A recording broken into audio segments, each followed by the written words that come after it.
Ganda ng luto.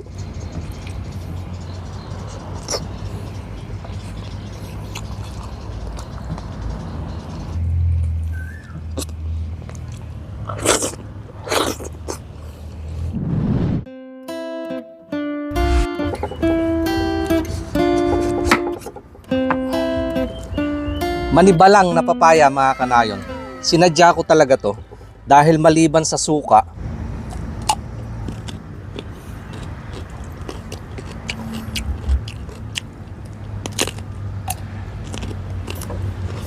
masarap din siyang gulayin, panghalo sa tinola, dahil pag ganito medyo hinog na, magkakaroon ng kaunting tamis yung sabaw. At dahil nga request din ni Kanayon Jerome na kung pwede tayo magluto ng binagoong papaya, sanay naman tayo dito dahil nga nung nag-working student ako, ito yung malimit kong ihanda dahil nga tipid na, madali pang hanapin yung mga sangkap. At shoutout ko na din kay Kanayong Road Mayo na laging kasama natin, nakatutok sa mga nia-upload ng inyo pong nag-iisang kanayon.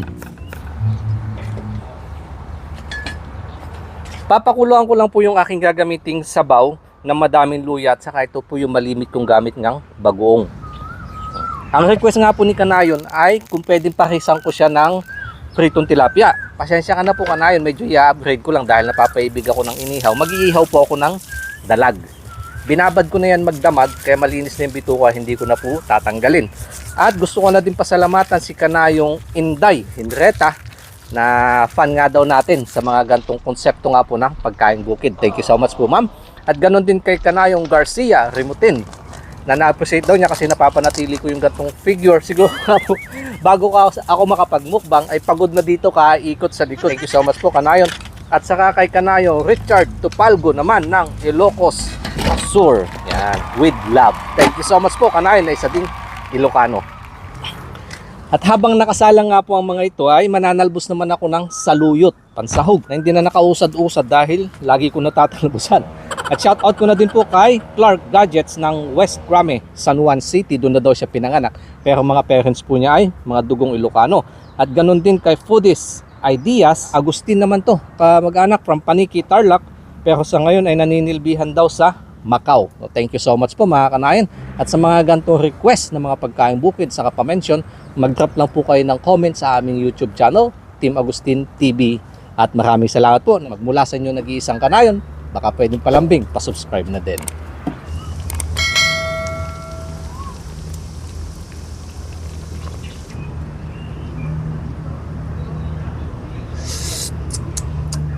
Oh, nagnanaman na yan, biyag ko.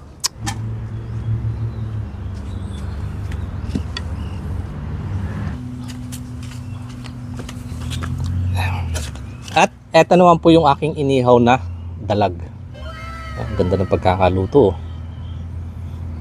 Napakadakila nyo po ama at sa kabila ng aming mga pagkukulang, kayo po yun yung patuloy na ginagabayan at hindi pinapabayaan. Basbasan po ang pagkain na nasa aming harapan upang magbigay sa amin ng lakas sa aming pangatawan at magamit sa aming pang araw-araw.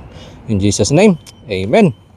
Ito nga po yung aking binagoong papaya na mayroong talbos na saluyot. Lagi ko pong kasamang sausawan. Bagoong, lagyan ko lang ng kalamansi. Bango talaga pag may kalamansi yung bagoong at pampagana, dahon na sibuyas, panulak po natin mamaya. Buko. Game na. Mayad, mangantay na po. Uy, sarap ng sabaw nito. Nakalimutan ko yung aking kutsara. Kakamayin ko na lang.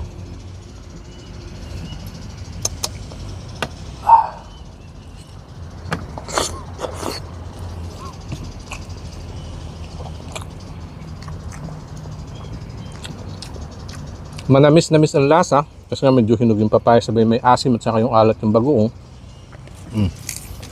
Yung pa natin ng sibuyas.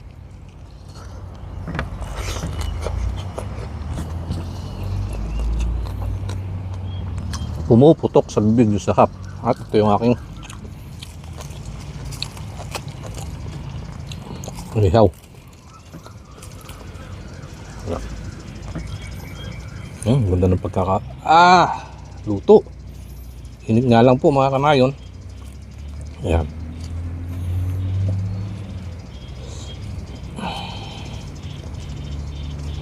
Tatanggalin ko na yung buntot. Oh. Nangangatog yung aking kamay sa gutom. Yan, dyan ka lang muna. Unahin ko lang tong mga laman.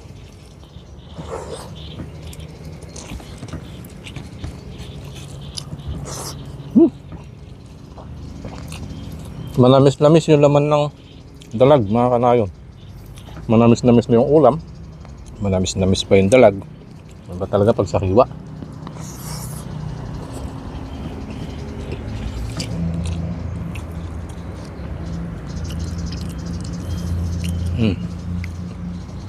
Kapal na laman.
Tinabi ko tong ulo, hindi ko ginalaw. Kasi gagawin ko naman yan na ibang pahanang pagluluto, sasabawan ko, kaya lagpang. So yun lang po muna ulit ang aking babahagi ngayong araw, mga kanayon. Cheers po sa atin lahat and God bless.